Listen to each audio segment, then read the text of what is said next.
Hello friends, welcome to my channel. இந்த வீடியோல ஹெல்த்தியான ஒயிட் சுண்டல் எப்படி செய்யறதுன்னு பார்க்கலாம். இந்த சேனலை ஃபர்ஸ்ட் டைம் பார்க்குறவங்க மறக்காம சப்ஸ்கிரைப் பண்ணுங்க.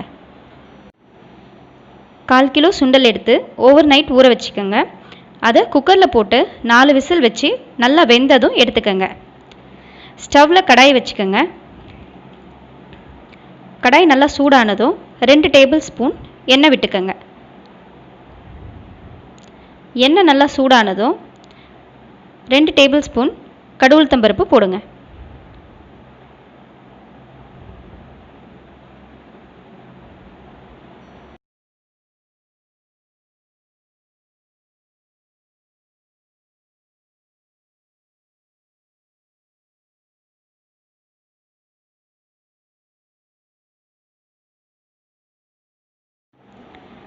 கடவுளுத்தம்பருப்பு நல்லா பொரிஞ்சிருச்சு.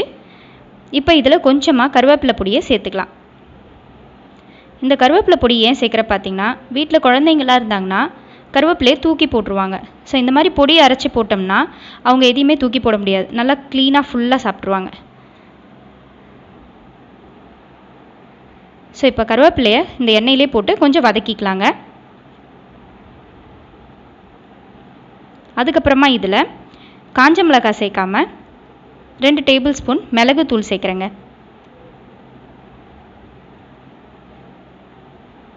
மிளகுத்தூள் போட்டதும் லைட்டாக தான் வதக்கணுங்க, ரொம்ப வதக்க வேண்டாம்.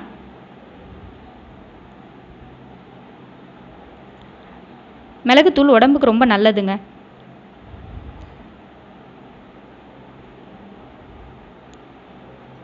அவ்வளோதான்.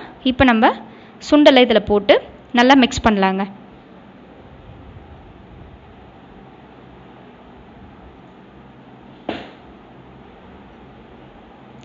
ஸோ இப்போ நம்மளோட ஒயிட் சுண்டல் ரெசிபி ரெடி.